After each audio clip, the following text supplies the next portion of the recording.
Okay, so let's get into it. Hello, everyone. Welcome. Happy New Year to everyone. This is the first Happy time. New Yeah, Year. this is the first time we are recording in 2025. So officially a Happy New Year. I know the sidebar came out in 2025, but this is the first time that Geoff, Mike, and I are together discussing, well, anything for that matter, but certainly discussing anything related to the not so grand jury.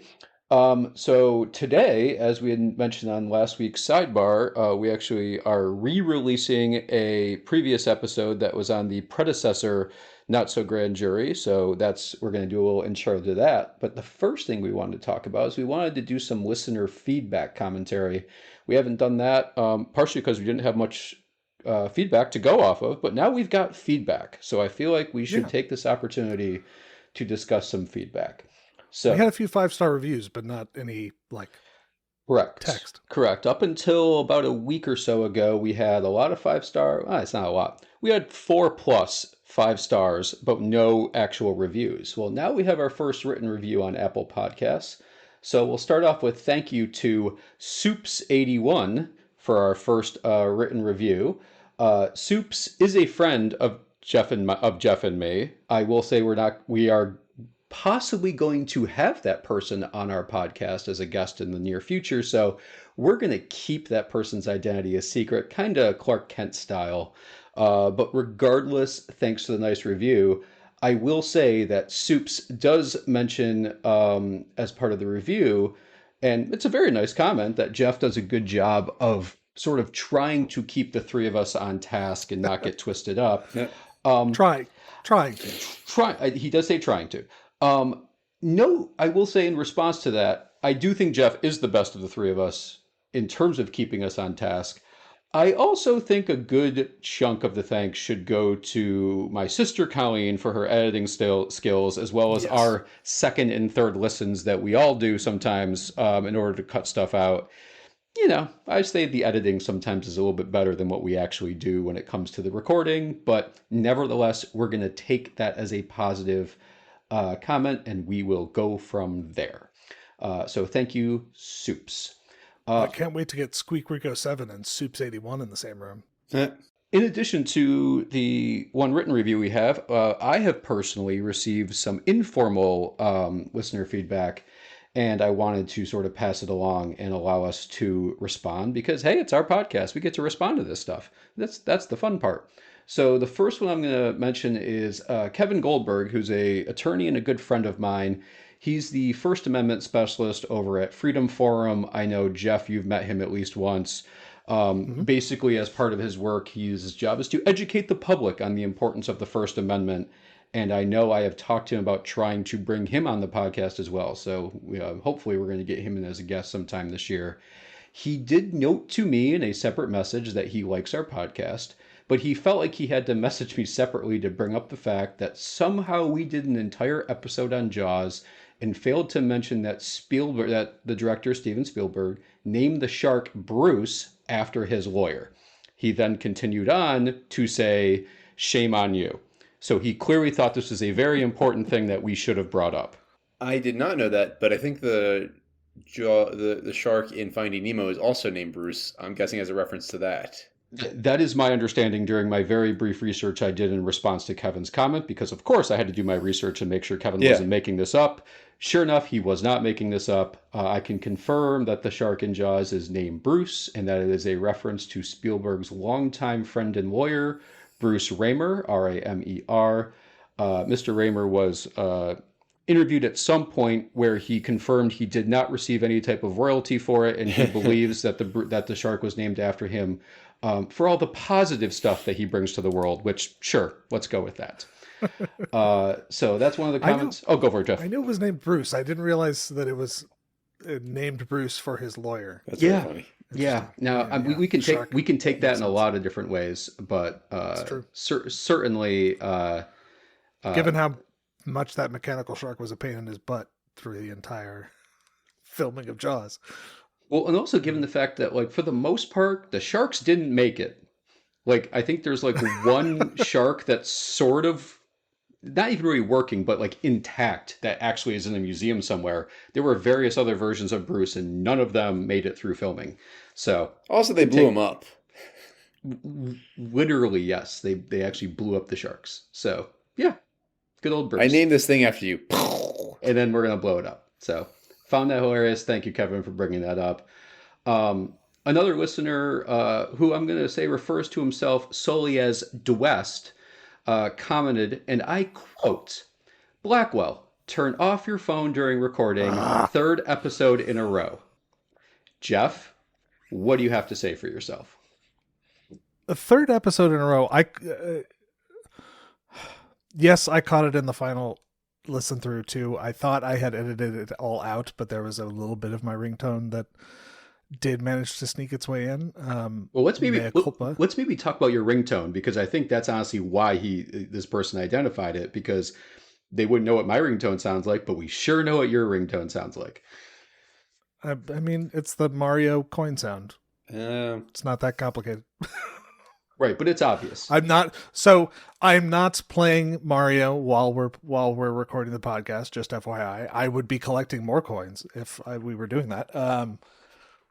But my apologies. I have put my phone on silent. I tried to do that, and I'm not sure. We did record the last 3 episodes 9 months ago, so it is what it is. Yeah, Sorry. it's okay. We'll get over it. I'll work on it. We'll get over it. So that's one comment, and then the final comment I'm going to note, which comes from multiple viewers, one of which being my wife, mentioned that they thought Geoff's rating of a 3 out of 9 for How to Get Away with Murder seemed drastically high, given Geoff's utter disgust for the episode the entire time. And in fact, This was supposed to be a quick recording of an introduction for a re-release of an episode, and I feel like suddenly it's an intervention. listen, Geoff, What? Geoff, I can't help what the The hell? listeners are mad about. You're going to have to respond again.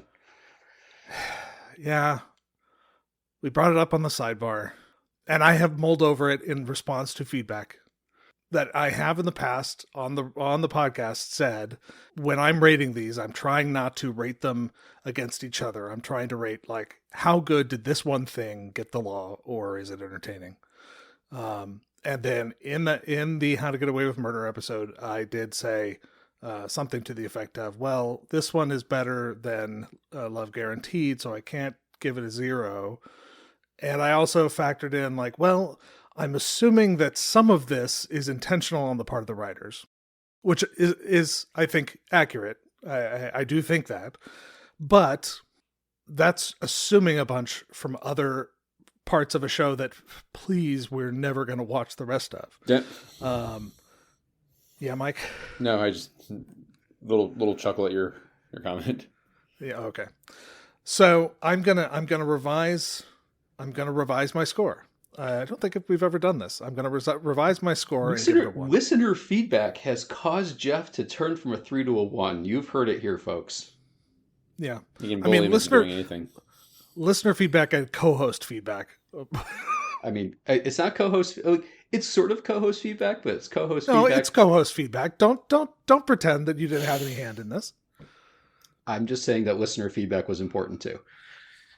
I'm not discounting the listeners at all, Fantastic. because I've gotten feedback from them as well. It's gotten a lot of feedback. All right.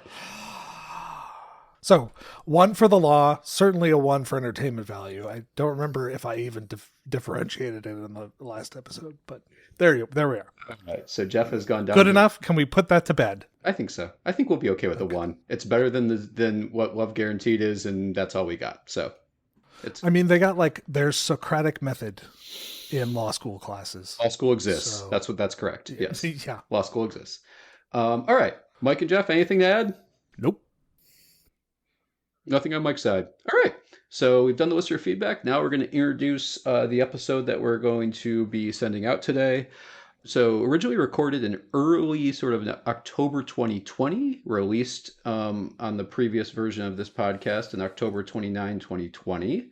The episode stands on its own, but I'm going to let Geoff and Mike say anything they want to say about this episode, including the interesting decision to take on Love Guaranteed as a general matter, and how they even found the movie. It had only been out for like a month, I think, when you took it on. So I'm actually kind of impressed you learned about it that quickly. I'm fairly sure we touched on this in the episode, but I'll just briefly say that a friend of mine texted me a link to the trailer for this and said, "You guys have to do this movie." And I texted back and said, "Yes, we do." and Derrick is a solo practitioner, and that movie's about a solo practitioner, so we brought him in. All of this has gone over in the episode. It's theoretically about a solo practitioner, and we're not sure how she actually exists as a solo practitioner, but Right. we get into a lot of that. So I do want to note, because this was recorded in 2020 and we have not re-edited this or added any supplemental material, nor do we plan to in the immediate future, that, A, don't take legal advice from a podcast. Absolutely don't take legal advice from a podcast recorded 4 years ago.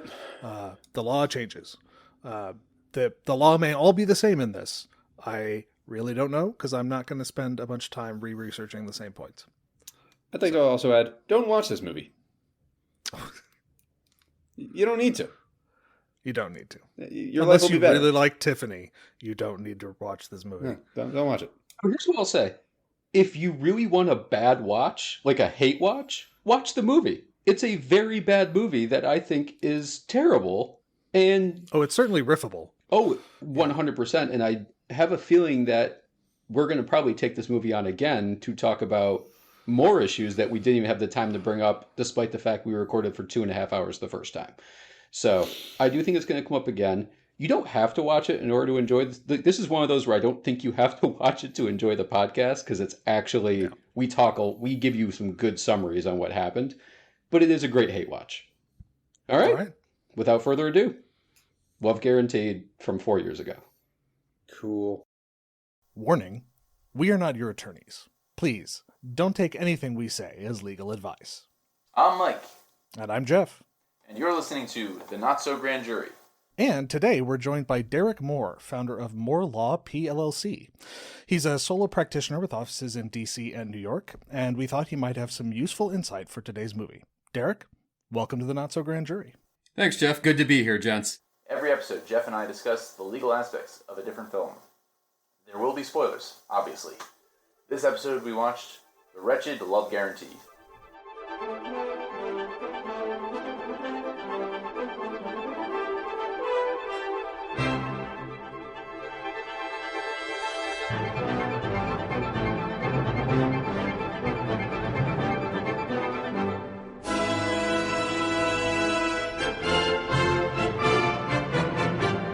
All right, before we get into this wretched excuse for a movie, let's do a little listener feedback. We have our one and only review at the moment. It's a 5-star review on Apple Podcasts from a user SqueakRico7 back in July. And to SqueakRico7, my apologies for not seeing this until last week.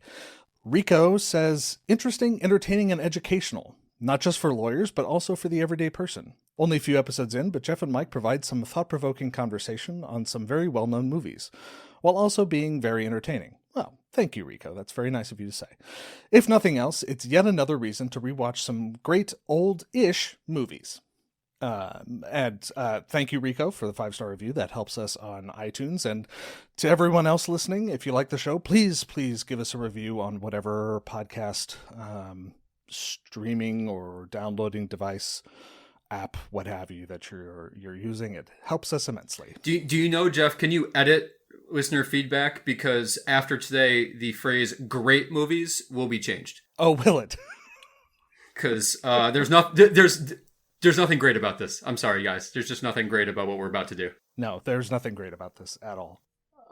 Funny enough, despite the fact that Geoff had literally no idea, SqueakRico7 is actually my review. So it is funny that he ignored the review for literally 2 months, and then brings it up on the day that he brings me in as a guest.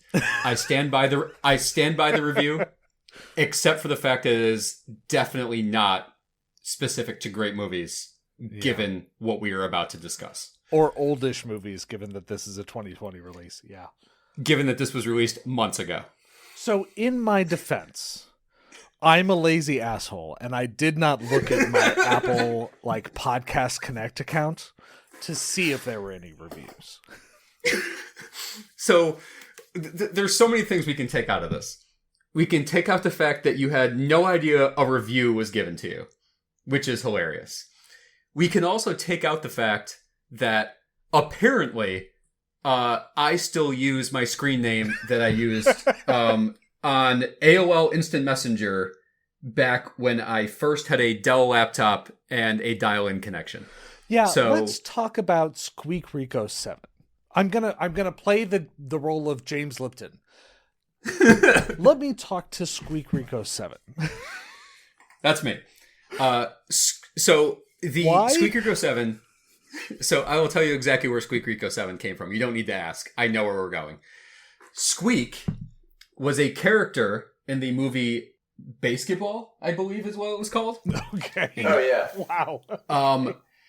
And when I was on a soccer team back in high school, one of the players on the team thought that I resembled that character. And at the time, I just accepted it. Having watched the movie after, I very much resented it, but it was already past it. Rico comes from my name, Derrick, which has been elongated to Derrico and then shortened to Rico. I just assumed it was a Starship Troopers reference, but okay.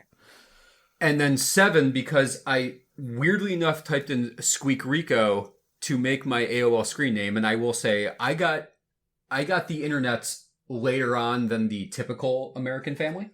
There were 6 other Squeak Ricos? No, there were 2 others because I typed in Squeak Rico and that came back as having already been used.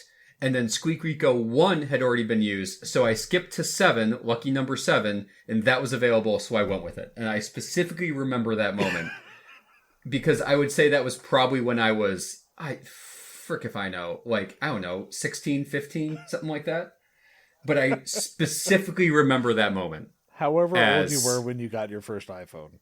However old I was. And what's funny is I still use that nickname, but I normally use it when, it's something I don't care about. And apparently somehow Apple has it and don't ask me how they have it. That's amazing. Okay. Yeah. Wow. Yeah. So you're welcome, America. With that amazing revelation out of the way, let's start the projector. I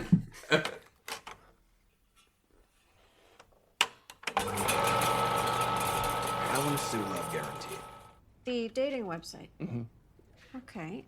Were you threatened on a date? Stalked? Harmed? Worse, I'm a victim of fraud. Sorry? Love Guaranteed is robbing people of $29.95 a month with their slogan, "You'll find love guaranteed."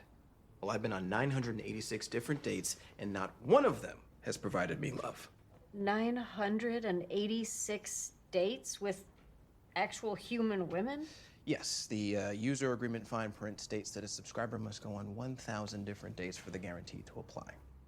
So, all right, so just the briefest outline, this movie is called Love Guaranteed. It follows the characters Rachel Lee Cook as a middling attorney, I'd say, and Damon Wayne Jr. as the plaintiff in a lawsuit. Damon Wayne Jr. was a member of a dating website called Love Guaranteed that had the ridiculous premise that it guaranteed you love within 1,000 dates. He retains Rachel Lee Cook after he realizes he will not be able to find love on the website, and the movie follows the ridiculous lawsuit then. And Heather Graham is in there. And Heather Graham is also in there. Heather Graham is also present. Jeff, why did we watch this movie? Why did you make us watch this movie? Because a friend of mine sent me the trailer and said, you have to watch this. And I watched the trailer and thought, we have to watch this. And so we are watching it. But I can tell the listeners before we really get into it, this is going to set a new low for at least the quality of the movie that we've watched. This is by far the worst movie we've seen. Okay. But let's get into it. It's tough to know where to begin. I guess, Derrick, since we went to the trouble of bringing you onto the show, I guess we should start with the reason that I brought you on, which is you have actually started and are running your own solo practice.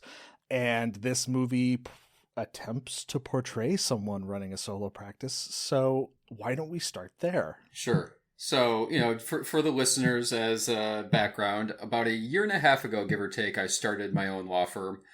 And I started mine as what is sort of described as a true solo firm, which is it was just me, myself, and technically my cat assisting, but really just me operating the firm. And obviously in this movie, she's not considered what would be a true solo. She's got somehow 2 full-time employees, which we'll get into how ridiculous that is when you don't have paying clients. But essentially, this is portrayed, weirdly enough, as sort of like, I guess, kind of the standard solo practitioner, because, like, obviously everyone who's a solo, and believe it or not, there's a lot of solos in the United States. I think, like, I haven't looked up recently, but a lot of surveys have indicated about a third of lawyers in the United States are solo practitioners in some capacity. There's obviously a lot of lawyers operating as the only lawyer in the firm. Every law firm operates differently. Mine, it's basically just me. I've recently brought in enough counsel who helps me, but a lot, honestly, they're the only lawyer, and they might have employees that help them with discovery, or if they're, for instance, a real estate firm, they help them get ready for closings, things along that nature. So in terms of her being a solo practitioner, it's not a terribly unique practice. It's her, and she's got 2 employees that help her out. Can I just want to interject real quick. Do you want to describe for the listeners what it is to be of counsel? Sure. So when I mean of counsel is basically a lawyer who is not directly affiliated with your firm. So they are not considered a partner or an associate or even an employee of the firm. They're essentially an independent contractor who may work for a different firm or who may also be a solo, and it's just sort of, operating outside of your firm, but they come in and they essentially do work for you in an ad hoc manner. So they don't come in and they don't always have like a 40-hour work week. They come in when you need them. They come in on certain cases. Sometimes they bring a certain expertise that you use, when a specific case comes up. Like, for instance, if I have an intellectual property case, I have someone that knows a lot about patents and trademarks that I bring in on those work. So he's not an employee of my firm, but he is someone who helps me out and, will be essentially as a contractor. Gotcha. Prior to late into law school, I'd never heard the phrase of counsel. So people listening may have not understood what that was whatsoever. Completely fair. So when I first came out of law school, I worked for a large law firm in New York City. The firm, it's one of the largest in the world. They have something along the lines of 50-ish offices and thousands of lawyers. In the New York office itself has about, I think, 500 lawyers as of last count.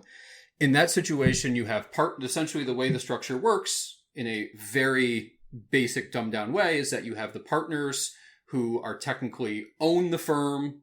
The firm is a partnership, so all of the equity partners own the firm. They tend to be the ones that bring in the work and really have the client interaction. And then they sort of farm out the work, as it were, down to associates who are employees of the firm. And, the senior associates tend to be the ones, in my senior associates, I mean associates who have been at the firm for a little bit longer, maybe at least 5, if not more years.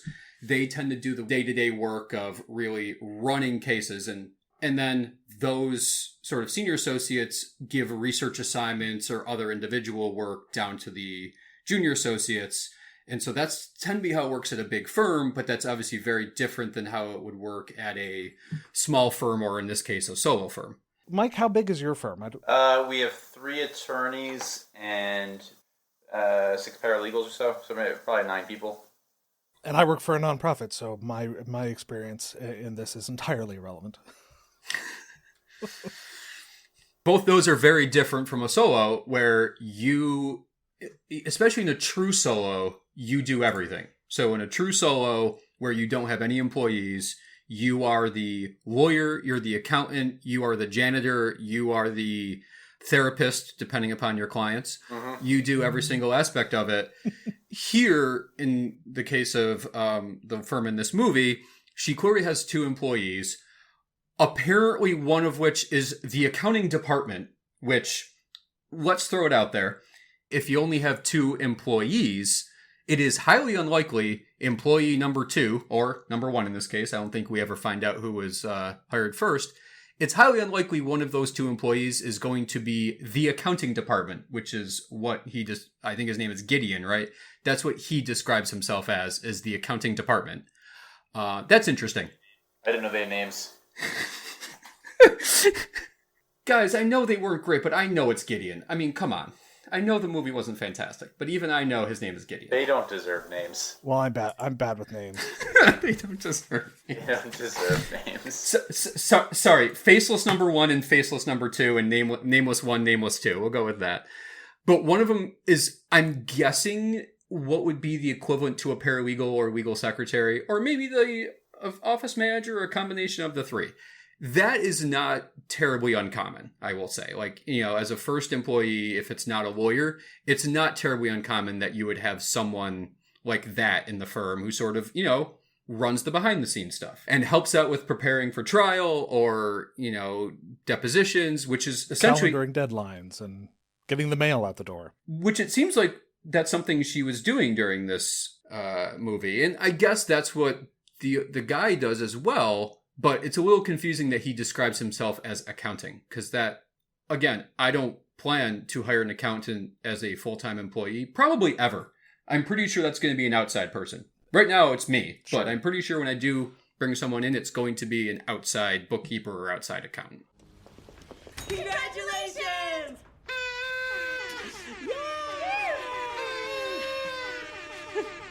Okay. Well, where's the water cooler going? The wave was part celebration, part smokescreen. It turns out pro bono is Latin for tap water. If you're gonna work for free, I have to make budget cuts. Bye-bye. Bye-bye. Hi. For either of you, if you have just won a personal injury lawsuit against a major metropolitan area, do you think that you would probably get paid and be able to pay for things like a water cooler off of such a case? The fucking water cooler, man. So many things wrong. Mike, you've made it as a solo practitioner if you have a water cooler. The 7.5 hours that she didn't have the water cooler was the rock bottom. Well, also, this is unrelated to the law part, but the character, Damon Wayne's character, like, his whole point is to call out random scams, and the water cooler just slips on by. Oh, and to answer your question, Jeff, so the movie starts out with her apparently, although it's a little unclear, having won a personal injury lawsuit brought on behalf of her client against, like, the town, right? Or the city? Yeah. It's like the city transit authority, right, or something like You that. have to explain to me how that lawsuit would not have been taken on a contingency fee basis. Because it's described at some point as pro bono, or at least implied as pro bono. You don't take that pro bono. You take that contingency fee and get a third. Every time. Of course. Yeah. And this is, it's the way, I'm sure it's the way, Mike, your firm would operate. Do you guys ever do personal injury stuff? No, I don't. Not since I've been there, no. But my perception is that it's normally done contingency based. This also raises the other question where the guy was relying on pro bono healthcare later on, where did that money go? No, I will say, like, let's actually sort of quickly talk about how long it would take to get paid on that lawsuit. Because we all know, like, once the lawsuit finishes, like, there could be an appeal, it takes a while to get the judgment, to get the payment, so on and so forth. So, there's a chance that it takes a while, but, like, we know money's coming. He's got to know money's coming. Mm-hmm.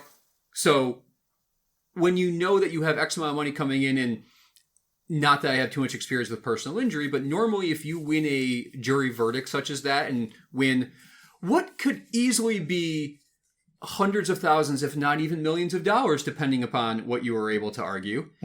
Like, you then go to the other side and say, give us X% of this and it's over, right? They might appeal, but you say, give me 70% or whatever you take off so that we're not dealing with appeals and not dealing with other things. Normally it just gets sort of like the money itself gets settled after the fact. And you can also have the money, you can have that part of that step is a timetable for the payments. So the first, Correct. Normally there's a deposit of some sort, and then you get the rest over time. Correct. Hey, sis. Hey. How'd it go? Score 1 for the good guys. Congrats. Thank you. Want to come over and celebrate? Gideon's teaching Oliver how to make pizza. Aw. You might be ordering that pizza. I would, but I'm just kind of beat, and I got a full inbox calling my name, so, rain check? Game night Friday. Yes, definitely. Monopoly money's the only kind I'm going to be seeing this week. See ya. Bye. So the fact that she's... we see her right after the case, going back to her home that we know for a fact comfortably houses a family of 4, where she lives alone, to forlornly drink wine, eat leftover Chinese food, and stare out the window. Because she's broke, apparently through her own ineptitude or lack of business acumen, because wow. And drives a classic car. That's not legal either, but let's talk about the car. Oh, you really went in on that song, didn't you? The tape is actually stuck in the player. Right. Has been since the 80s. The volume knob is also broken. So Zorro decides when it plays and when it doesn't. So your car is possessed by Tiffany. Basically. Sweet. Why don't you get it fixed? Oh, it's on the list. Thank you. How long's your list? How long you got?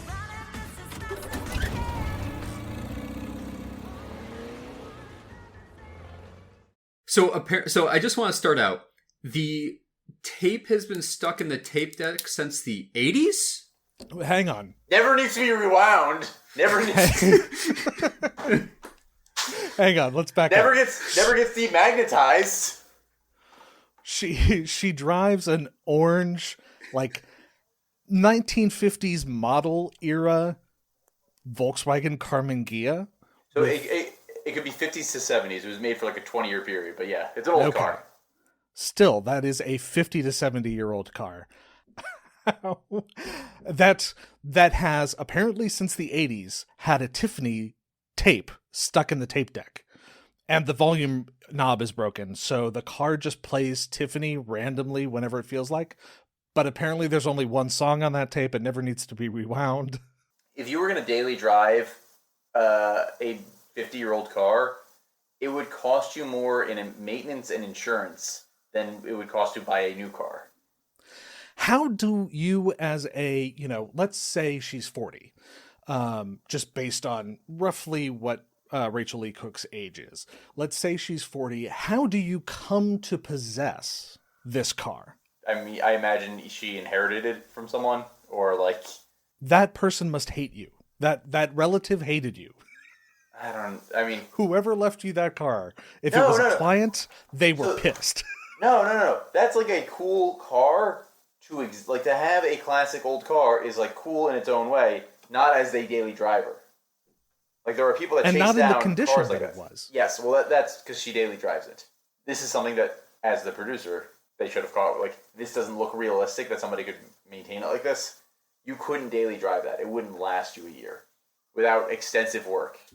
And yes, so to Derrick, your question.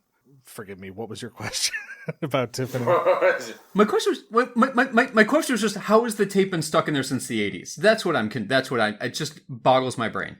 Yeah, how has she not just gone nuts and ripped that out of the chassis? And then apparently plays whenever it wants to, which I'm also confused how that works. Presumably the power button didn't break, just the volume button. And let's just so Tiffany, I Think We're Alone Now, released in 1987. So. And fun fact, Juno Award for International Single of the Year. So take that for what it is. And don't get me wrong, I occasionally enjoy, I Think We're Alone Now. It's a good song. It's very 80s, but it's a good song. Continue. I have a very hard. It's hard to believe that Damon Wayans Jr. does not know that song. Yes. I'm guessing they only paid for one song. That was my first thought the second time it played, was they licensed exactly one song. They licensed one song for this, and they had to make it a plot point. There are a couple of other songs, but I get the feeling they're like no name. You've never heard this before. Might as well have been written for this movie and are meaningless songs that play. Yeah. Damn it. They paid for Tiffany and they're going to use it. Yeah. That was probably the highest budget part of the entire movie. Okay. We've talked about her solo practice. I'm not. The fact I'm still on to No. Okay. Jeff, we could talk about her solo. Go ahead. I could talk about her solo practice for hours of just how unrealistic it is. So, Mike, if you want to start, because Mike already has thoughts. And no! I was joking. I was going to rant about Tiffany some more. Oh no! I have. Geez. The Tiffany. Let's just make this about Tiffany. Let's just make this about the Tiffany in the car, and then just welcome to the not so grand jury, where Jeff, I, and our magical guest discuss Tiffany, a 1980s musician. It's the most niche and strange, misleading podcast ever. Excellent. Oh, we might get sued for deceptive business practices. Well, we know a little bit about deceptive business practices, which will be discussed later in the podcast. I want to talk about her solo practice. So let's discuss the fact that this solo practitioner who does not seem to have paying clients. It's definitely unclear if she has paying clients. She is maniacally focused on helping the little guy, and that's great, but you also do need to pay your bills. Correct. And it's clear that she hadn't been, given the number of bills that Nameless 2, also known as Gideon, presents to her at one point. But how is including apparently rent on her large office. Correct. So how is it possible that this lawyer who doesn't have money coming in is able to afford a decent-sized office that appears to be on like a nice street? The office is apparently well-maintained. Seattle's a famously cheap city to live in. Okay, but still, how much would it be per month for that office? I think that was sarcasm. How much, I know nothing about Seattle, guys. So how much would it be to have an office? I don't know where the heck this is in Seattle because it doesn't look like Seattle at all. But let's hypothetically say it's in some, like, just place outside the city. Where was it filmed? I mean, I have no frame of reference for office rent costs. So. I don't, in fairness, I don't either because I actually don't have an office. Like, I don't actually have a physical office as a sole practitioner, which is about what I'm going to get to, which is, granted, there's a lot of solo practitioners that have offices. A lot of times they did not start that way. And it's because they eventually got a successful business and were able to expand into a real office with a lot of space. Of course, it was filmed in Vancouver. Makes sense. Oh, naturally. Okay. Nailed it. Which is why it does not look like Seattle at all. Although the correct weather. Let's throw that out there because it's about the same. What's the correct weather? Yes. So she's able to afford like a decently well-maintained office that has a fair amount of space that's, other than the fact that certain tables seem to be in front of her filing cabinets, it seems to be like, there's a lot of filing cabinets. There appear to be plenty of office supplies. She has for some reason dozens of court reporter volumes on the shelves behind her for no apparent reason, which no lawyer will ever have in 2020. Like, no solo lawyer will ever have. Maybe, like, a big law firm just has them sitting there because they ordered them and they just come in as a matter of course. But clearly no solo practitioner has that. You want to know what my law books are as a solo practitioner? The same law books I had in law school. And it's just the ones I didn't throw out. That's literally what I have as a actual physical copy. I still have some of those lying around. There are some regional specific law books that we have that we still use in my office. It'll be something on like specific Pennsylvania courts or court procedure, but that's the only really useful thing that we use law books for. Yeah. I have a weird book fetish, so I do have a wall of books, but very few of them, well, a fifth of them are law books. But they're the ones that I got in law school and like are useful to my practice, like treatises and things like that, not here's every case. Right. And right, you don't have reporters. Reporters, that went out a long, long time ago. I learned in law school in 2006 or 7 how to look them up physically, and then I haven't done it ever again. That's just how that works. I am currently recording this podcast in my home office where I have all my books, and I'm looking over right now, and the only things that I didn't get in law school that are physical books are like the Blue Book, which for you non-lawyers out there is essentially explains to you how to cite cases and gives you certain shortcuts on how to shorten names and a variety of other things. That's sort of like the lawyer's guide, as it were, almost like the lawyer's Bible to citations. We have to have special ways to do everything. Which is, and every state has different ways, which is why the Blue Book is only helpful generally for federal cases. But nevertheless, and I have 2 books that are specific to New York practice that I actually got at my last firm, which was which was about a 10 lawyer firm that they gave to me as an employee. Other than that, I have not bought anything else for myself. No. So that's just how unrealistic it would be that she would have that. And let's talk about the fact how she has 2 full-time employees and is not getting paid money. Yeah. And they have to be able to afford to live in Seattle. And a dead fish. And one of whom is apparently actively looking for new jobs, and she helped him out by her accountant had a typo in his resume. Interesting case. Ridiculous case. I mean, my mission is to help the helpless. He's not helpless. He's shameless. Shameless pays the bills. I mean, it would mean that my employees could stop job hunting. Roberto left his laptop open with his resume there. I fixed a typo. Of course he did. Like, how good an accountant is this person? What's the attention to detail here? As I would say, it's your attention to detail that makes you a good accountant, clearly. Yeah. So it's extremely unrealistic. And I will say, it is unclear in the movie how long she has been practicing as a solo. It seems like it's not that long. It can't be that long. When I started up my solo practice, if you just Google the phrase, how to start a solo practice, which is sadly what I had to do when I started up as a solo practitioner, almost every single list you'll review, the first thing it says is keep expenses low. Like that is, keep your overhead low, keep your expenses low. I know for a fact that is a very important thing, especially if you don't have a client base to start. Or, in her case, a client base, apparently, that pays. So she's clearly violating the cardinal rule of a solo practitioner, which is keep expenses low until you can afford to have more, I'm going to say extravagant things, but how about employees? Yeah. And, there's a vibrant community of solo practitioners that, there's websites like MyShingle and stuff like that. And I remember when I was finishing up law school and thinking, I don't want to go to a big firm. What direction should I go in? I contemplated, I'll have a law degree. Presumably I'll have passed the bar exam. What would it take for me to just set up my own practice? And frankly, not that much. Certainly not, an office that could comfortably seat like 8 employees and everything else. Not in today's world of legal practice. Right. The start to a solo practice can simply be your phone and an internet connection and your laptop. And you can actually do a fair amount of work off of that. Then, once you get into the administration of the firm, it becomes obviously substantially more complicated, which I've discovered in great depth. But to literally start a firm, that's all you need. And the water cooler guys. And the water cooler guy, who they all seem reasonably familiar with. He's like cordial with them. It seems like he has brought... How many times do we think he's brought in and out that water cooler?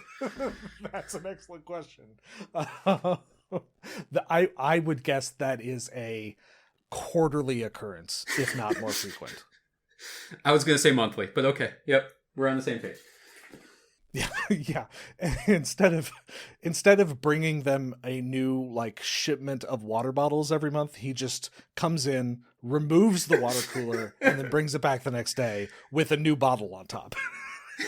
Payday game. Yeah. Do we think they've ever gotten a refill?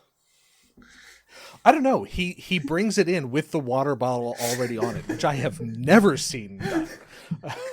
That can't be a thing. I know nothing about water coolers, but that can't be a thing. That is not a thing.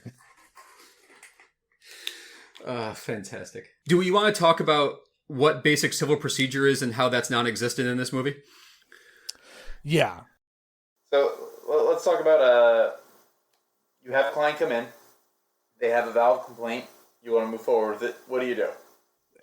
The first thing you'll do is like make sure there is a valid claim, because he comes in, and I have to say, this is always a red flag for me when a client comes in and says, I have a winning lawsuit. 9 times out of 10, no, you don't. And you're not going to accept when I tell you that you don't. Go ahead, Mike. So as Derrick and Geoff know, I was shocked when I did research and it says in the Wikipedia that this is based on a real lawsuit. And it's like tangentially based on a real lawsuit. It's based on someone suing Coors Light for where the source of their water was from. But yeah, somebody comes in with a complaint. You do your due diligence and you decide, okay, this is a valid lawsuit. Derrick, what do you do? You immediately draft up an agreement to represent them if you do want to represent them. Yeah. That's also something we do. Retainer agreement, obviously, before you take any actions. Correct. And one of the things that you might do there is communicate how much you get paid per hour. Yes, or at least describe a billing procedure, right? Whether it's fixed, contingency, hourly, a hybrid, one of the two. So there's an initial conversation about, because part of me does not care if it's meritorious or not. Obviously, I'd like to win the case, but I also want to make sure the client is a paying client who is, we need to set forth the boundaries of the relationship, which, let's be honest, is something that you are ethically required to do. Mm-hmm. Mm-hmm. And how does Rachel Lee Cook's character handle this? Not well. So, how much for a retainer? Let me review the merits of your case first. Go ahead. Don't take too long. Pretty sure your team would like the return of their water cooler. If I remember right, he asks her how much of a retainer she wants, and then before waiting for an answer, just writes her a check for an unknown amount. Okay, so you've been retained. You evaluated the merits. You've been retained. You agree to the case. You're going to pursue this. What's your first thing you do? You contact the opposing side. You write a demand letter. Yes, you actually make a demand to the other side, because very rarely is that not the next step. Yeah, and so there could be a variety of ways of doing that. Maybe it's someone you regularly have contact with anyway, or maybe you're reaching out for the first time, or maybe So you write the demand letter. We never see her do that. I mean, presumably she did, because immediately it goes into settlement discussions. we should be clear. We never see her do virtually everything that a lawyer does. It's fine. It's a movie. I expect them to skip some things. Yeah, but skipping some things and skipping every step of the case of a litigation is kind of impressive. Like, we don't hear anything about a complaint or an answer. Presumably a complaint has been filed before they go into the settlement negotiations, but that's unclear. And then she jumps up the amount of damages after an unsuccessful settlement negotiations. I mean, like, assuming that this happened in a real world, I'm hoping that the complaint actually happened after that, because that's when she decides, and we're actually pursuing punitive damages. And it would probably be good to say that in your complaint. It would, except that they establish, by the time that they are in that meeting, I think Heather Graham's character says, you've filed a complaint against us. All right. I was shocked and disappointed to hear that you brought a complaint against Love Guaranteed. Well, per the Deceptive Trade Practices Act, corporations are barred from engaging in misrepresentation, bait and switch advertising, and other fraudulent behaviors to promote their product. So they explicitly say a complaint has been filed. And in a movie, you can do one of two things, or both. You can establish that some time has gone by, or you can explicitly say, oh, they're calling? We just filed the complaint yesterday. Something to establish where we are in this process. Because if you were just looking at the way the movie is shot, this could all happen over the span of like a month. And that's in no way, shape, or form realistic. Well, and it actually happens over 6 weeks, because she gets back from that settlement negotiation, and Nameless Number 2 / Gideon hands her a like slip of paper, which presumably like what's written on it is what he tells her, which is that the defendant's counsel has called and you have a court date in 6 weeks. Bill Jones called. Oh. We already have a court date. This is only 6 weeks away. All right, we can do this. We gotta buckle down. I need nights and weekends. There's so many issues with that statement. The first being that your accountant is telling you what your court date is? That's step one. Step two is, why is defendant's counsel calling you and telling you when the court date is? Yeah, that's the court's job. Now, it may be right that you have a court date in 6 weeks. That's not unheard of, although it's relatively quick, but, that's not unheard of. But that initial court date is not the trial by any stretch of the imagination. That is the preliminary conference, normally, where you would then discuss or come up with the schedule for the case. Just so the listeners understand, the way a lawsuit works is, once you've gone past, okay, you've got a client, they have a claim, it's a valid claim, you send a demand letter. The other side is like, fuck off, we're not going to do what you're asking. And, okay, now a lawsuit is the only way this is going to get resolved. You file a complaint in court, and the opposing side has X number of days, depending on your jurisdiction, to respond to that complaint. The response is called an answer.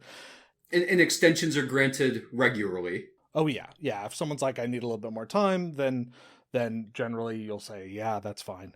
Because inevitably you're going to need more time for something and you don't want to be a dick, because then they'll be a dick to you regardless.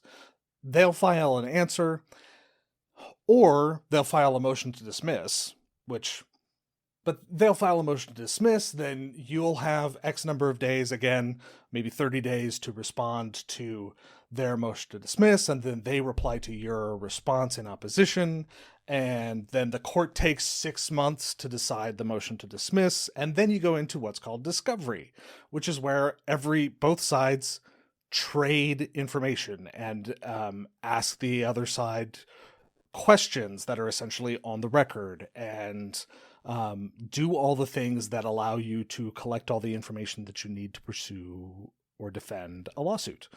And then, after discovery is ended, which is a time period that's set by the court or by the rules of civil procedure, then the court sets a trial date. And it could be, depending on the court's schedule, 6 months from then.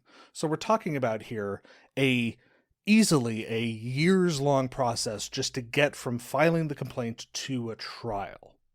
If you ever get to a trial, because you could easily settle. You either win or lose. The side that loses will probably try to appeal it. That takes another 6 months to a year. Maybe it goes up to the state or U.S. Supreme Court. That takes another 6 months to a year or more.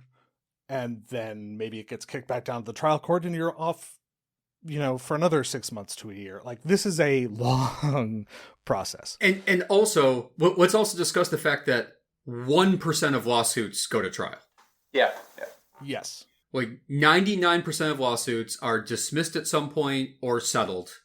It is a highly rare that you get to a full trial in a civil lawsuit nowadays. Like, Mike, what is the quickest you've ever gone to like a trial or a hearing? Okay, so you file the complaint. You have the discovery dates. That's probably going to get dragged out for a while. Then you have your first hearing.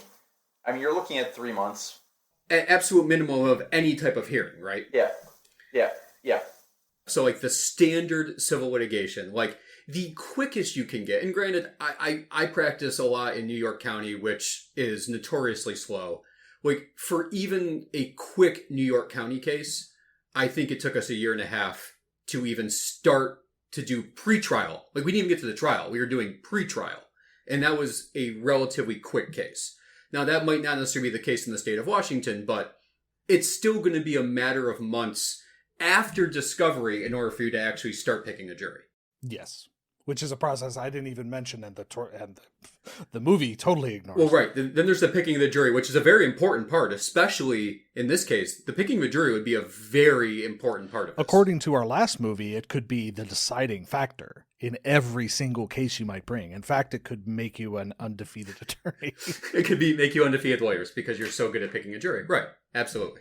And none of that appears, and literally none of that appears in this movie. Yes. And the other thing that doesn't appear in this movie, and that is almost universal in a dispute with a corporation, is a binding arbitration clause in the contract that you agreed to with the company. To be fair, this was a company that made its guarantee, that like literally had in its contract, love guaranteed. Within 100 dates. That's true. Maybe not the best attorneys on this. Well, and their counsel may be one of the most useless counsels ever. And I'm sure we'll get to that when we start talking about the actual trial. Well, he is a Thermian, so... Oh, God, yeah. His lack of advocacy is fantastic.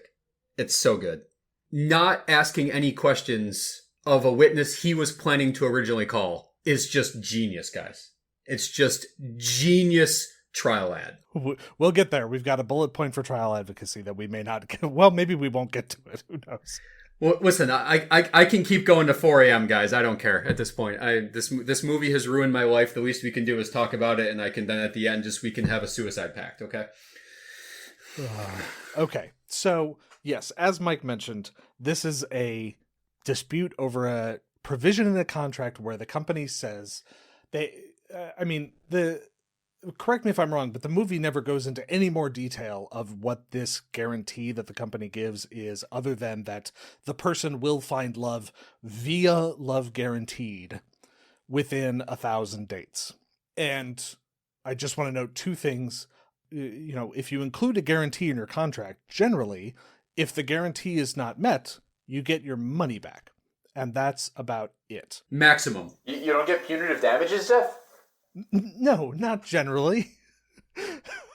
And at maximum, you get your money back. I would say a lot of times they would say, and we'll pay for your 1,001th date. That's what they would do. Like, it would have very specific information in there. Sure, your 1,001th date is on us. 1,001st date. Is a 1,001th? That's not a thing. I'm such a goddamn moron. I'm only a math major, guys. I know how to do numbers. Wow, you are a unicorn among lawyers. That's a truth fact. So I just want to break this down more, because it's a key to this movie and one of the flat out worst scenes to watch if you're a lawyer. We have a case. You all know it. What are you offering? Bill? Well, we have a very generous settlement to offer.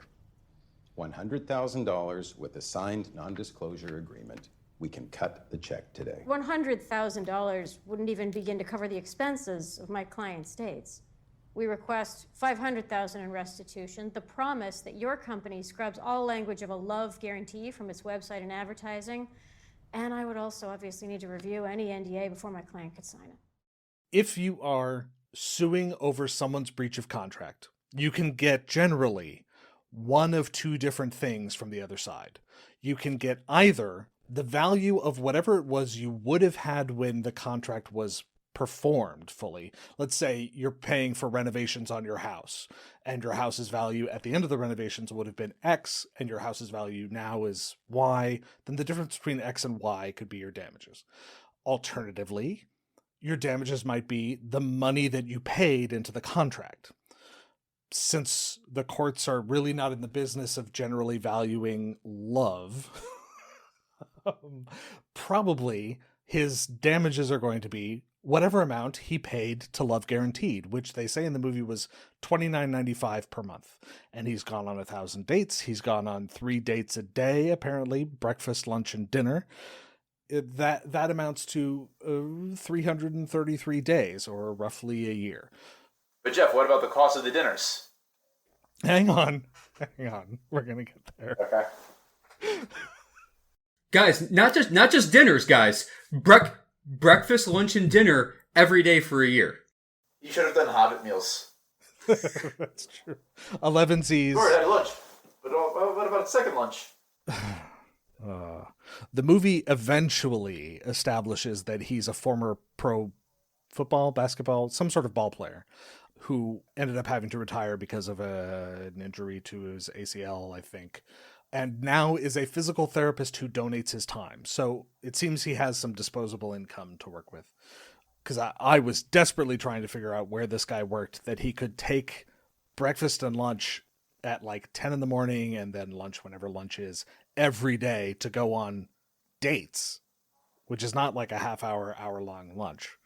No, well, he clarified that he got it within an hour. That's true. Because if you go on 1,000 dates, you're eventually going to become an expert in how to crush it. I don't know. He hasn't put in his 10,000 hours. Well, and then let's also just, so, Jeff, I'm assuming you're about to get into this, what she means by restitution. Oh, God. Well, okay. He's paid roughly $30 a month for a year. Let's be generous and say, since the movie later establishes that his last long-term relationship ended 2 years ago, more than 2 years ago, that he's been a member of Love Guaranteed, and I keep wanting to say Love Actually. He's been a member of Love Guaranteed for 2 years. That means that he is owed roughly $720 by the company, because that's $30 a month times 24 months. Is my math right there? I think my math is right there. You crushed it, Jeff. Excellent. Granted, I said 1,001 before, so that's true. But that's the McAllen 12, guys. Actually, that raises an interesting point, because he did go through his 1,000 dates, and he and Rachel Lee Cook's character only fall in love after those 1,000 dates have gone by. That is true. This actually brings up an interesting point. The lawyer, when Rachel Lee Cook's character goes in and meets with Love Guaranteed's lawyer, he says that the fine print doesn't say you had to go on a date, right? Like, yes.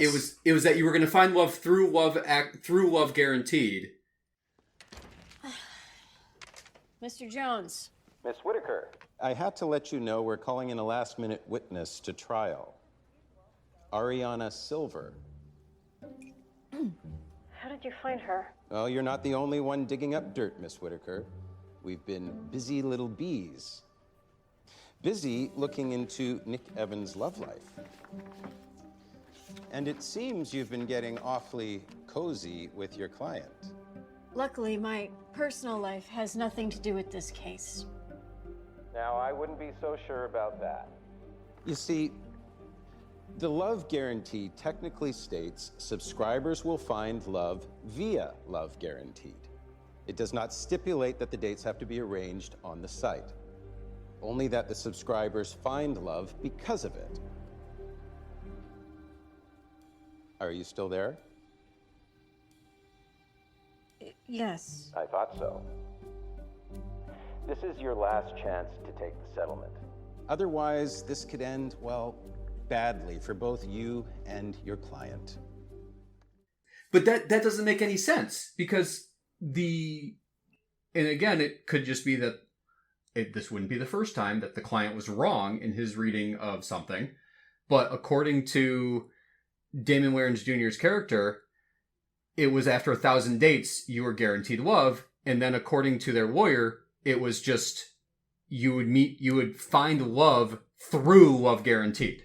Yes. Let's presume that within 1,000 dates is stated in the contract, because I mean it seems to be explicitly laid out in the movie, at least. Right. I've completely lost my train of thought. I want to take a moment. Listeners, I'm not sure how much editing I'm going to be able to do of this or want to do of this. This may be a much more free flow episode of Not So Grand Jury than you're used to. Now, since they didn't fall in love, it's never really established that she is particularly in love with him. She's attracted to him. But let's skate by that issue for now.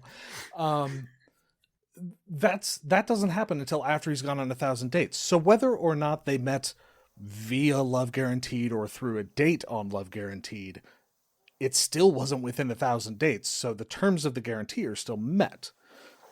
So the way it was stated, I hate that we're litigating this. The way it was stated by I their love lawyer, that we're litigating this. It made it sound like it was found love through or because of love guaranteed, which if the most generous interpretation would be like, well, if he falls in love at any point because of the actions of love guaranteed, that then he then it works, even if it's 1,000 years later. It also randomly love guaranteed's attorney brought up during the trial that Rachel Lee Cook's character was a member of love guaranteed, so that somehow apparently that is also part of the contract. Yeah, let's just plant a signpost next to, if you're going to sue a company, don't immediately sign up for their services. Yeah. That is not a good way to go about being a lawyer. There's a lot of things wrong with what she does. I think we've beaten this contract pretty thoroughly there. Well, let me finish really quickly, because his damages are essentially $720. Well, the retainer was only a couple dollars. It only had to cover the water bottle. So. That's true. That's true. But what they demand, they go into their weird, way premature meeting with opposing counsel in a penthouse. In a penthouse with her client. In a I'm sorry, I've had too much whiskey. In a 4th floor penthouse in which the elevator opens directly into the conference room where they're having the meeting. I saw that and had to stop and refill my drink in the. Well, that was the first time I fast forwarded. In fairness, because I just couldn't deal with it. But anyway, the secret to watching these movies, the really bad ones, is to put the controller far away from you and do something to occupy your hand so you can't turn it off. Good call. Good call. When I first heard about this movie, and when you first hear the concept of love guaranteed, in the real world, something like this would be puffery, which would just be an overpromise. And the case that you hear about in law school is carbolic smoke ball, where there was an object being sold that was supposed to cure the flu, and they said, well, that was just puffery. No one would really believe that we were selling something that could cure the colds, and they were snake oil salesmen. Yeah, and I think they said if our carbolic smoke ball does not cure your cold, flu, what have you, then we have put $1,000 into an escrow account, and you will be paid $100 if you can show that your condition did not. Now their defense was it was puffery, and no one would really believe that it would work. But except that they were advertising that it explicitly did this thing. It was being sold explicitly to do this thing. Really, if you renamed Tinder Love Guaranteed, and then somebody sued Tinder because they didn't fall in love by using the service, Tinder would say, or Love Guaranteed would say, well, it's a dating service. We're not making an explicit guarantee of love. That would be ridiculous. No one would actually do that. Right. No one in their right mind would think you can guarantee love. Yeah, from an online dating service, and in that case, it's a mere promise. It's an exaggerated false promise that no reasonable person could fall for. It doesn't even really have to be a false promise. It just has to, it's those claims in advertising that are like the best beer on the market. That's an entirely subjective claim. There's no way to quantify what's the best anything because the criteria are so personal and subjective. And I don't know what's more personal or subjective than love. Mm-hmm. And I would agree with you entirely, except that the company included an explicit guarantee. If you haven't established a long-term relationship, well, we don't know what the language is, but they have some sort of explicit thing that has to happen within 1,000 dates. Otherwise, yes, this would be entirely puffery. It's actually, I'm, so glad you brought up carbolic smoke ball because it's perfect. It would be puffery if you had not laid out specific criteria, presumably. We don't get the exact criteria. Yeah. Derrick, it sounded like you had something you wanted to throw in. The only thing I wanted to throw in is this whole concept of restitution. I just wanted to get very quickly back into it, which is she said in the meeting she wants restitution, as I recall, of $500,000. Yes. Let's go through this conversation because this is amazing. Oh, this conversation is hilariously awful. So, as I recall, and you guys can tell me if I'm wrong, because in fairness, around this time, I'm starting to just punch myself in the face every time a legal issue comes up. But she says her client is requesting restitution of $500,000. Now, restitution, it's not reserved for breach of contract. It's normally reserved when, like, the other side is unjustly enriched by a certain amount. And the other side, in this case, being Love Guaranteed, which got $29.95 a month. That's what restitution is. It's not designed for the fact that he spent money on dates. But even in the most ridiculous scenario, where we say, yeah, he can get the money back for his dates. You do the math. 1,000 dates, $500,000. That means he spent $500 a date. That's impressive. Well, that one restaurant's supposed to be very expensive, right? Yeah, but we saw them at the restaurant. She ordered a burger. It's a very fancy burger. With extra mayo. It's got gold leaf in it and stuff. From Hamburger. The number makes no sense. It's an authentic burger straight from Hamburg. I love that.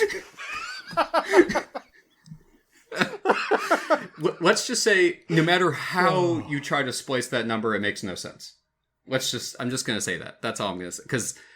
And then she increases it to $1 million in punitive damages. She demands that after they have been offered $100,000 on a claim that would entitle them to $720. Which any person would have either immediately taken or said, make it 120 and we're done. My head exploded. What? Oh. Yeah, okay, so then she comes back with $500,000. In restitution, Jeff. In restitution. But then she goes further. It's a little ambiguous in the movie. I tried to parse it, and it could be read a number of ways. She then demands $1 million in punitive damages. No deal. We will see you in court, where we will request $1 million in punitive damages. Punitive damages might be something that, you know, the general public is aware of as a term, but I doubt they know what it means. Punitive damages are damages above and beyond what is designed to, like, compensate you for whatever actual loss you suffered. It's in addition to actual damages, or sometimes called special damages. But punitive damages are to punish the offending party for essentially willful bad acts. The idea that you not finding the love of your life or the love of the next year or two of your life on a dating site warrants punitive damages is so completely insane. Like, in the movie making process, just lawyers look at the movie. Lawyers look at, lawyers are trying to figure out, are you including products that we haven't gotten money from for product placement? Are you naming real people who might sue us because we inadvertently used a name that's actually their name? And lawyers looked at this movie. And I don't understand how this movie got made. I think I do. I think it was just an algorithm. This is a movie by algorithm. This was designed for a non-lawyer who wanted a feel-good movie that lasted an hour and a half. That's what they wanted. Lord knows, after I watched it, I wasn't happy. So I want to clarify something, because we've done, this is like episode 9 of the episodes that have been publicly released, and yes, it's really aggravating to attorneys to watch a movie where they get the law like blatantly wrong. But the problem that I and Mike, I think that you as well have in part, is movies that blatantly misportray what the legal realm is like give the public a skewed sense of what the legal world is, and I think do a disservice. Yeah. You got to assume, and again, I'm not in the movie industry or anything, you got to assume that in a movie such as this, as is the case with like a medical film, that they have a consultant who explains to them what is realistic, what happens in real life. This movie This movie did not have the budget for a consultant. Clearly they didn't have one.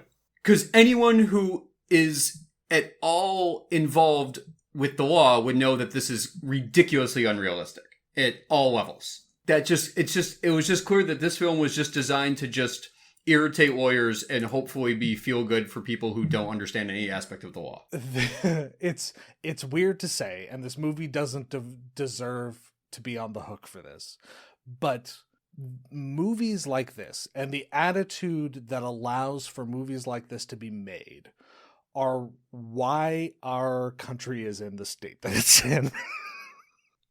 Like the utter lack of awareness of how government and the law and all of that works is ultimately why we're so monumentally fucked right now. And that's all I'm going to say on that front. Because that's another hour. I was going to say, you sure you want to go into this, Jeff? Because, I'm sure you have nothing to say on this aspect. No, let's talk about deceptive business practices. There we go. The actual claim that they're making. Rachel Lee Cook and Damon Wayans Jr.'s characters, their lawsuit centers on a claim that Love Guaranteed is engaging in deceptive business practices when they are guaranteeing love. There, in Washington State, there is the Consumer Protection Act that governs these sorts of claims. I found it a little rich that an attorney who is a solo practitioner is bringing a claim against a company because the name of that company is misleading, when the name of her law firm is Whitaker and Associates, and she has no associates. Correct. Can I help you with something? The door? I have a 9 a.m. appointment. Welcome to Whitaker and Associates. And what do you think? You don't think Gideon's an associate? Well, I don't think Gideon the accountant is an associate attorney.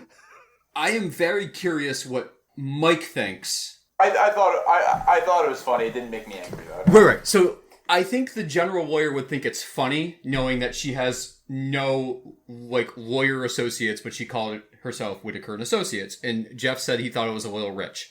I'm going to go one step further. It's actually entirely unethical to say that. That is literally an unethical statement. So when I started my firm, I did more research than I really care to admit on what to call my firm. Because there's always, when you start up a business, it's very exciting to be able to name your business. Unfortunately, in the legal world, you're really limited on what you can call your firm, because a vast majority of jurisdictions do not let you use trade names, or you can't use exciting Maximum Derrick Law. Maximum Derrick. That would be a fantastic name to use. You can't really do that. You have to be using it has to be related to your practice. So it either has to be a name of a partner, or it has to really describe your practice. And it is just not allowed as a sole practitioner to use the name, your last name and associates, because it implies you have other lawyers working for you. And I'm aware of this because there is, in fact, a New York case from not too long ago, I think it was 2014, where a sole practitioner in New York was handing out business cards, and on his letterhead, it was his last name and associates. And there was a ruling, which an appellate court confirmed, that you can't have an associates because you don't employ any associates.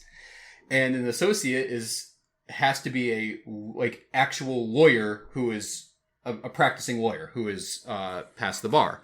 So it's not just that it's funny, it is actually not allowed as a sole practitioner. And granted, I don't know the state of Washington, but I do know that a vast majority of jurisdictions do not allow that.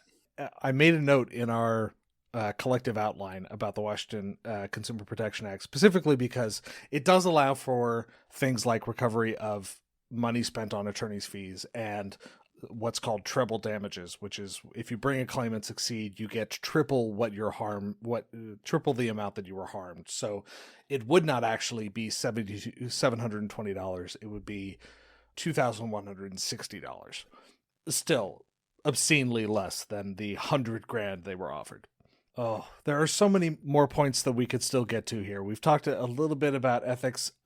this is one of those movies where every scene I'm writing in all caps in my notes, do not fuck your client. I've established Which she didn't do until apparently probably after the movie. That's true. She didn't sleep with him during the movie. Although she probably couldn't have done it then either. Although, once your client has sat in the spot where your sister's water broke, there's very few things more intimate than it's true. Sitting in family. God, we don't even fluids. okay. We don't Good even for have him. time to get to that. He handles it well. Can we get into the trial advocacy? Because there's so much to talk about, and I know we have been going for an hour and 45 minutes, including Mike's 5-minute abduction. But yes, you sound like you have something you want to say, so go right ahead. Literally, we haven't even started the movie, and she is giving her closing statement to the gallery.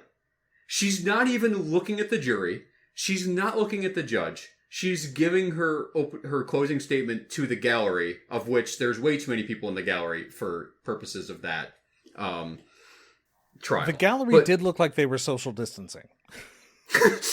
For what that's worth. True story. But so we start the movie. We're already starting the movie on bad footing by showing to me that they don't understand how a closing statement works. I mean, what I will say is, if nothing else, I'm trying to find a positive to this movie. It's hard, and I'm a few glasses of whiskey in, but I'm really trying to find a positive to this movie. The positive I can take out of this movie is I actually do think both of their openings at least adequately set the scene for each side. And here we're talking about the opening statements in the actual case within that is the focus of the movie, not the bus accident at the beginning. No, not the bus accident, because apparently we didn't hear the openings. So yes, the actual openings that are presented by both counsel, they at least set the scene. I'm not saying they're good, and I'm not saying it is something that any lawyer should emulate, but at least they set the scene for the actual trial, which is hilarious in so many levels.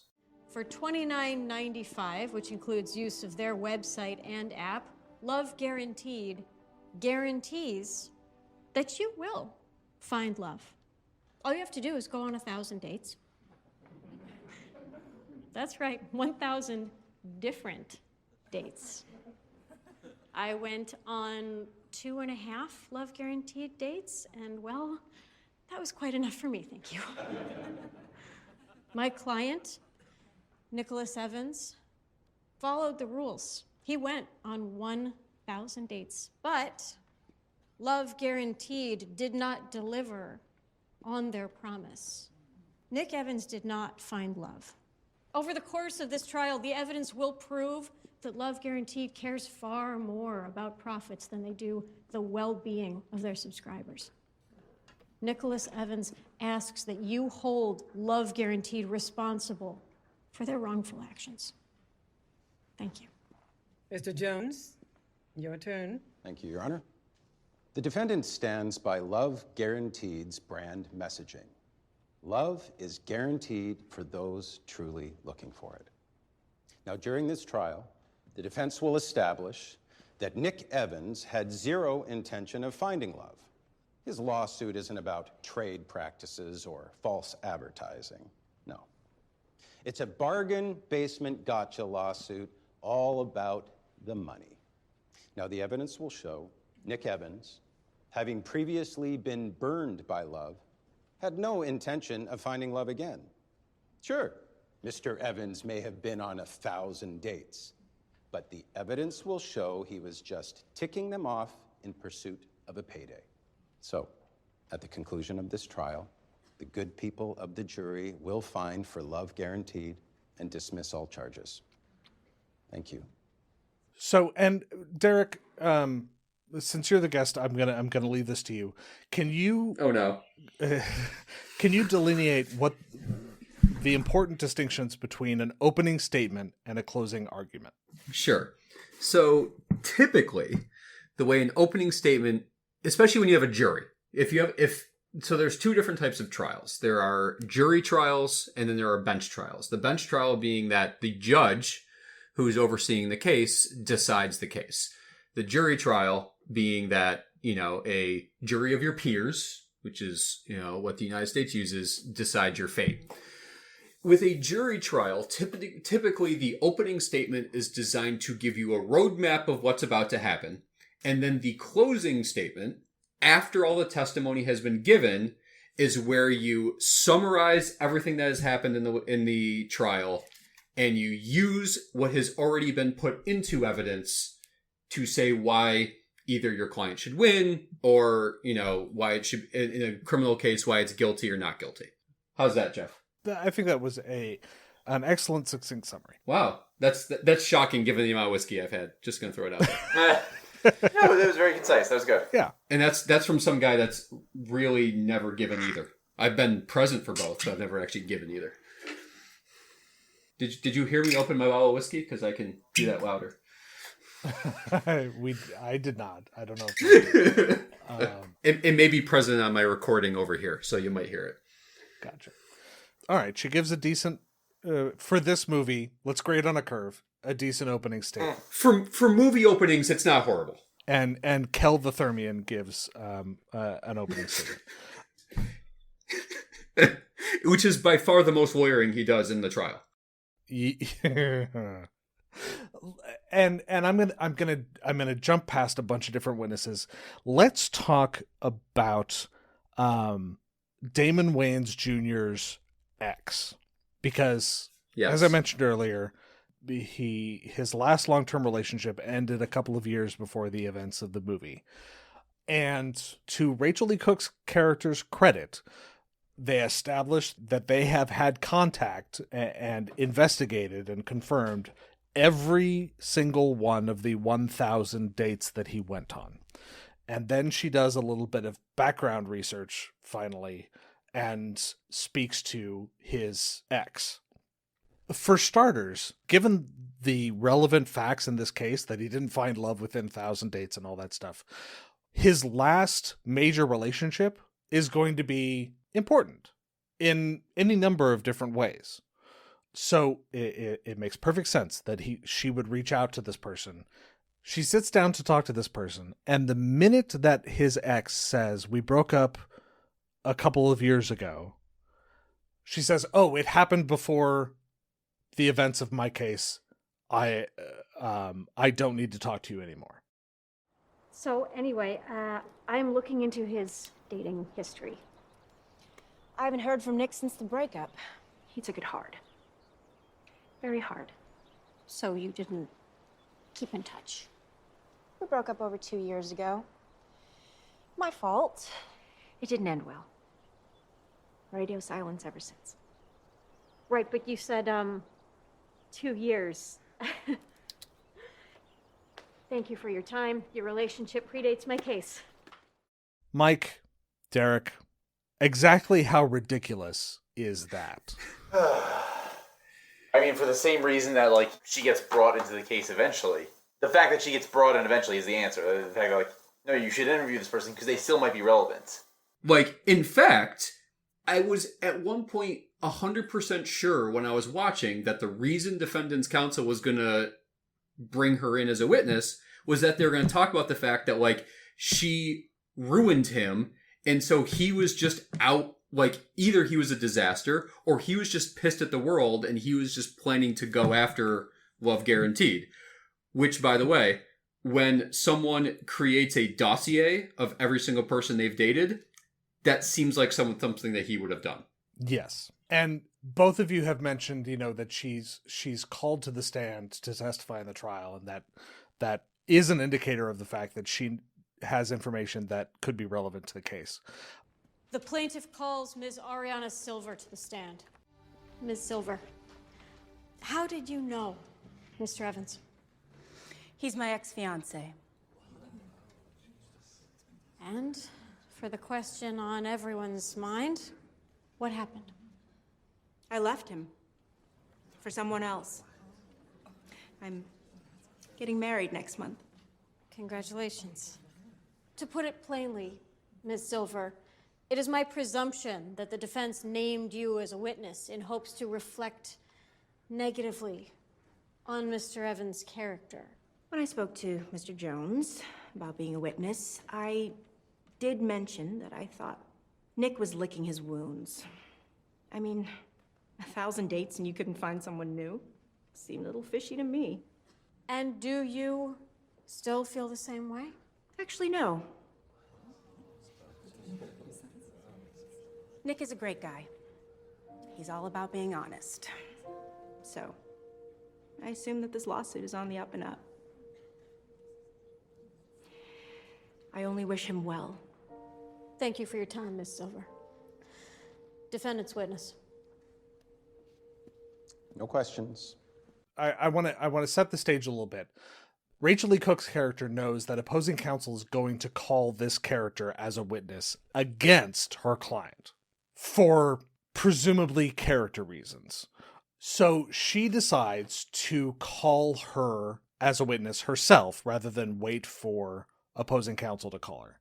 And there is some value in that. We've mentioned before the value of getting bad facts out and framing them in the way you intend rather than waiting for the other side to do so.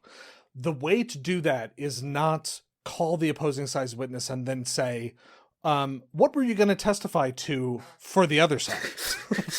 Not knowing what the answer to that question would be. But when the answer to that question is, I thought this lawsuit was ridiculous, that is not anything that is something she... When you're called as a witness, you can testify to factual things that you know and witnessed, because you're a witness. Or you're an expert witness and you're giving your opinion on something in which that you have, devoted, that you are an expert in.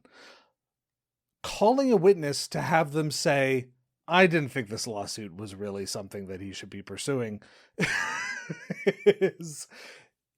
I don't know that I can come up with something that is less evidentiary and less likely to be admitted than some rando's opinion of whether a lawsuit has merit. Am I wrong? Am I crazy? No, you are spot on. Spot on.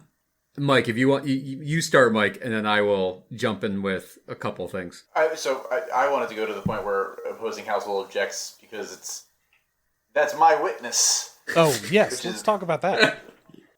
The plaintiff would like to call Ms. Ariana Silver. Objection. That's my witness. All right, counsel.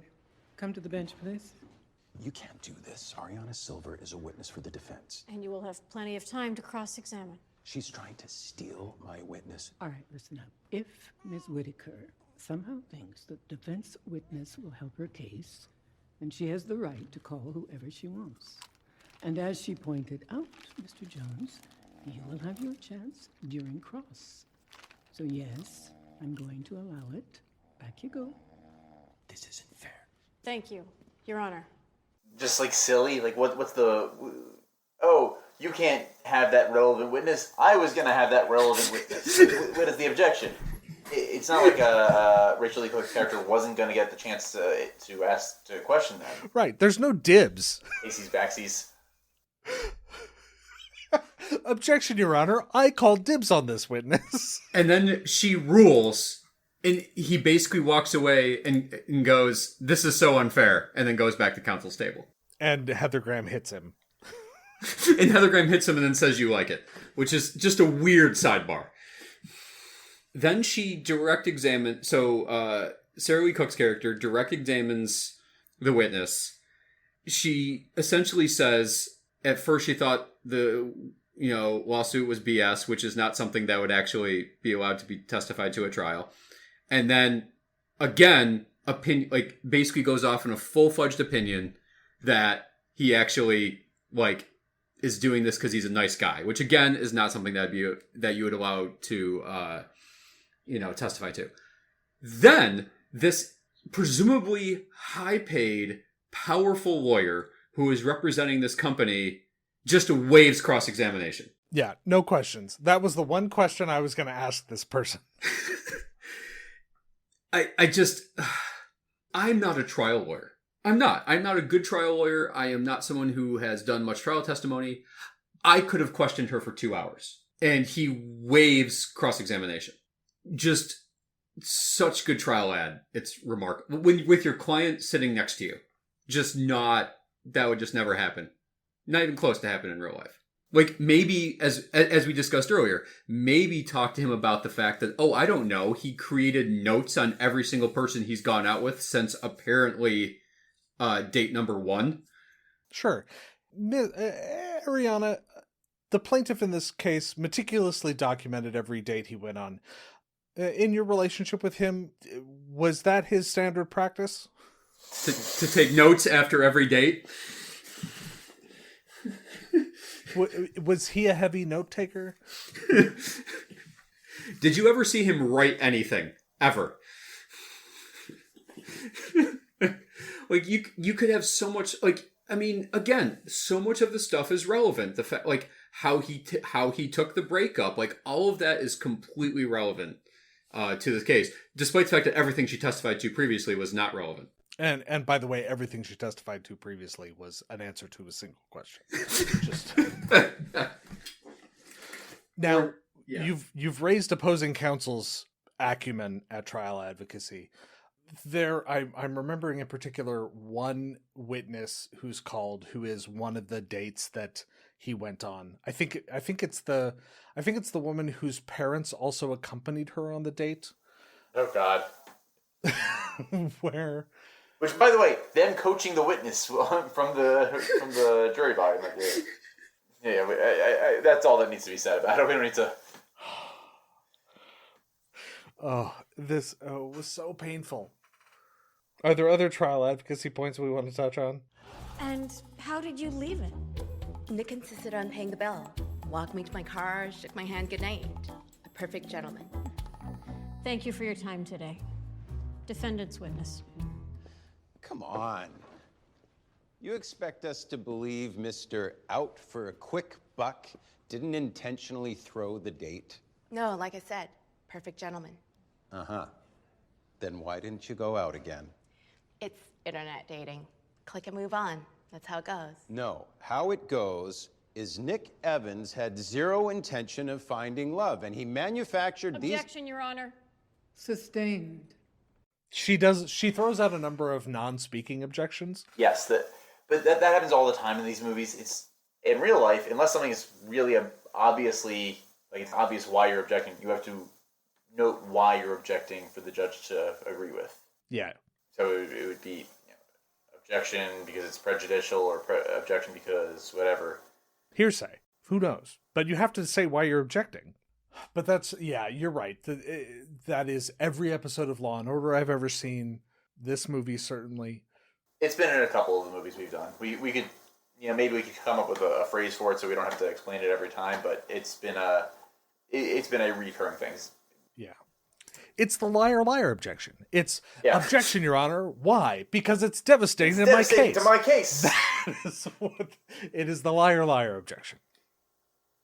We've now been recording for 2 hours. We could probably go on for another hour on various different points. But is there anything in particular that you guys wanted to make sure that got into this episode? I think we hit all the points I really cared about. Derrick, you got anything? Guys, I could talk about this. I could talk about this for 9 more hours. It's problematic. I know you could. I mean, listen, we've hit the high points. I have so many other low points. Okay, now that we've addressed the highest of high points, we're passing over like an Alp's worth of other high points. Let's fight the hypo here. What is... If this were happening in real life, how would it go? Okay, so if this actual fact pattern existed, like with a website with a ridiculous... Yeah, with the guarantee and it's... With a ridiculous guarantee, the damages would be so low that it would never be pursued. It would be a small claims case. Yeah. Yeah, if it ever saw a courtroom. You would write a letter saying, I've been on 1,000 dates. And you would get your money back. Or it would be a class action where there's thousands of people who have done thousands of dates. That's an excellent point. We haven't thought about it. Well, I mean, how many other... Thousands of Damon Waits out there. Yeah. And let's clarify, if that in fact tried to happen in real life, the defense counsel, which is probably one of the big law firms, would be fighting that tooth and nail. Which also would happen in real life if this case actually existed, was that Love Guarantee would be hiring one of the big law firms, and they would be dragging this case out to no end. Absolutely. If, and that's all assuming that when you wrote them a letter saying, hey, these are, and it would be a 20-page letter saying, these are the 1,000 dates I went on. And I, have not wound up in a lasting relationship with any of them, or been on a second date with any of them. Okay, here's your $720. Pretty much. Yeah, that's how that would go. Okay, we have fought the hypo, and maybe not. Rachel Lee Cook's character gets. She didn't sleep with her client before the case. Yet. Yes. Although that really extends out into the future until they're really done any kind of relationship. So that's true. It creates future problems for her. Yeah. Don't fuck your clients. Okay. Number one. Don't do that. We've said I need to put up a page in the website. Geoff and Mike's rules of legal practice. Rule number 1: don't touch your client's money. Rule number 2. Rule number 3. We'll go from there. Rule number 3: actual ethics rules. I do want to, in this particular case, I especially want to touch on, or make a point of putting ourselves. We are all guys. I noted while watching the movie that no attention is paid to, on the stand, Damon, we haven't really said, at the end of the case, Damon Wayans' character essentially declares his, we haven't even talked about, at the end of the case, the declaration. Damon Wayans' character is put on the stand. Rachel Lee Cook lets him say essentially whatever he wants to, and what he says is, I'm in love with my attorney, and I dismiss this case. After she whispers to him on the stand and says, say what comes to your mind. Excellent trial advocacy strategy. Shit, why didn't we talk about this? Fuck. It's so late, and I'm so many whiskeys in. Mr. Evans, in your own words, tell the court how Love Guaranteed deceived and damaged you with their false promises. Just say whatever comes to mind. When I started this whole thing, I was out for justice. Love isn't something you can just guarantee, like a pizza delivery. I'm sorry, what are you doing? Love is unpredictable, and it can burn you. But it can also surprise you in the most remarkable ways. It turns out I did find love when I fell in love with my lawyer. Well, because in real life, you would have rehearsed your direct testimony with your client 50 times. Instead, what she does is entirely cut off contact with her client during the trial prep for period. the 3 days before trial. Okay. Remember when we discussed we hit all the high points? Yeah, we didn't. There were still some high points there that we didn't get to.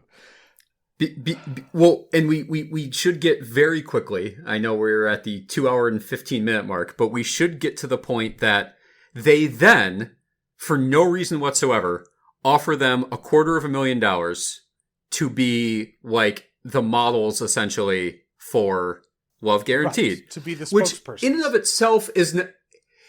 itself is not horrifically ridiculous. It wouldn't happen immediately, but the thought is not horrible.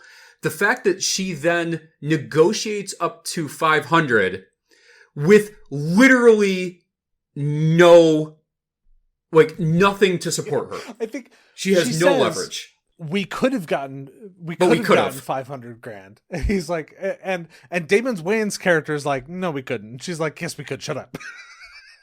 And Heather Graham's character, who runs a business, is like, sure, double it. I'll pay you 500,000, or pay it to the charity of your choice. Even worse. she looks to her shitty lawyer. Oh God, the worst lawyer. Who gives her a thumbs up. Like, oh yeah. How is she totally. taking it? Like, great idea. Yeah. How is she taking advice from him still? And why is the lawyer deciding crap at this point? I don't know. Yeah. And surely who she needed to look to was her accountant. Gideon wasn't there. Gideon was not there. Her Gideon. She needed her Gideon. But she fired her assistant, so she probably has no idea who the accountant is.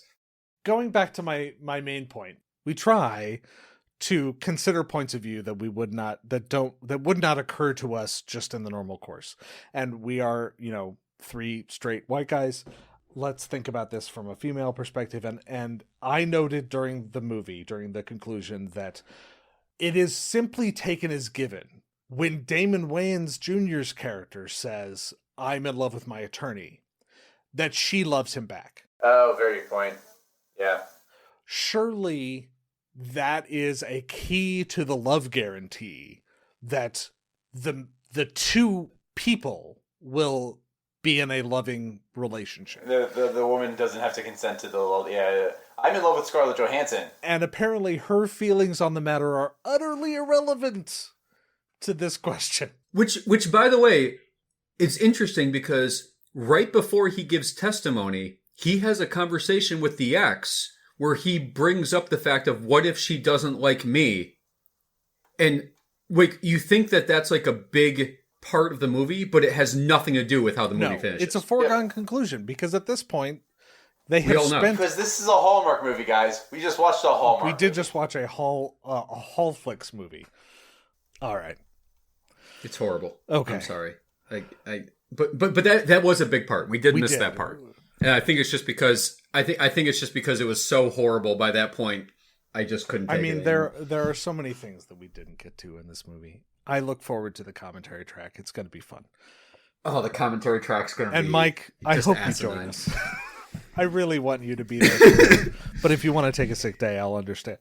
I think Mike should have a commentary track just on our commentary. It's the secondary commentary track. Like, we have a primary commentary track, and then Mike comments on our comments. I like where it's going. That way, he doesn't even have to listen to the movie. He could just listen to our commentary track. Right. Oh. By the way, my idea was only good because Geoff and I are 3+ whiskeys in. That's probably true. We have to discuss the 1 through 10 or whatever you're using nowadays to determine how shitty this movie is legally. So the scale is there's 2 trials. It's the trial for how legally accurate it is, and it's based on 9 justices. And then there's how good of a movie it is, and that's also based on 9 justices. So I'm going to give this a unanimous decision in the opposition. They all hated it, even so 0 and also another 0. Yeah. Maybe a 1. Maybe you could argue it gets a 1. It's not the worst movie that's ever been made. That would probably go to like some Hitler propaganda movie. So it's better than that. Sure. And I think I will also give it a 0 out of 9 justices on the law. I will throw it a 1 out of 9 justices purely for, I haven't heard that Tiffany song in a while. And it was nice the first couple of times it played in the movie. So I'm going to give it a 0 and a 1 out of 9. Derrick, do you have any thoughts on? Oh, I have thoughts. I'm going to go on the nerdy side, if I may. Go right ahead. If this were a Supreme Court case, I would say there is a per curiam, which means the entire court has essentially decided that they are going to just overturn the appellate court because there's other precedent that's on point that they ignored. But Justice Thomas is going to dissent because Justice Thomas just dissents. And he's only dissenting because the car looks real cool. Okay. Because the as you guys have noted, the law is just horrid. Like, this wouldn't even make it to any of the justices because they just literally didn't follow the law that's actually precedential. Yeah, the justices would not have granted cert in this case. Just... Well, no, I think they would have granted cert. They would have just informed the court that you're just so dumb, like you should just instantly overturn your own decision because it's so horrible. You think a GVR? How nerdy do we want to get? GVR, for the listeners, is granted the Supreme Court will hear your case and then instantly vacate the decision of the court below and remand it to the trial court for further proceeding. Right. Essentially. Like, that's, like, this has to be worse of the worst that you guys have seen of the 9 so far. Not even close. Oh, absolutely. Yes. Yeah, this is... And even the beta episodes. Let's see. The beta episodes were The Paper Chase, Legally Blonde, Young Abraham Lincoln, Young Mr. Lincoln, and... I forgot about Mr. Lincoln. Yeah. And Double Jeopardy. Double Jeopardy was Double Jeopardy the worst, or was Paper Chase the worst in terms of film quality? Paper Chase did not age well. It did not. It feels like a movie from like a different generation where they didn't know that movies could be good. And I don't know. It's hard for me to rank those movies. It's been a while since I watched them. This is the worst one of the modern two. I'd say this is the worst of all the movies that we've seen. This is the worst of all the movies we've seen. Absolutely. It's got to be. It's definitely the worst on the legal side.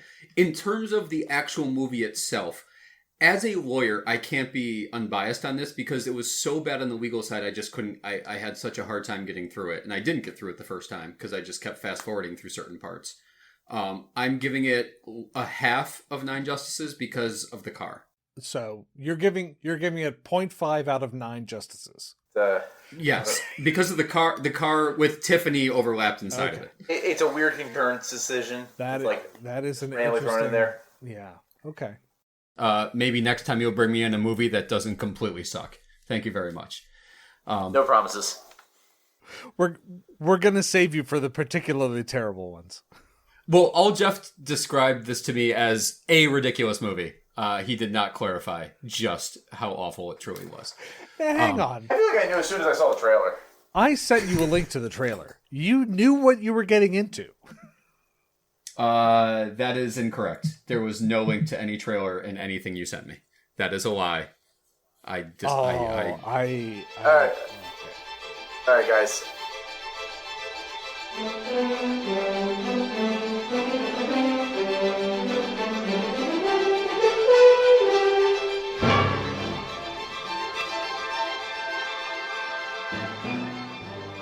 The Not So Grand Jury is sponsored by Morwa P. LLC.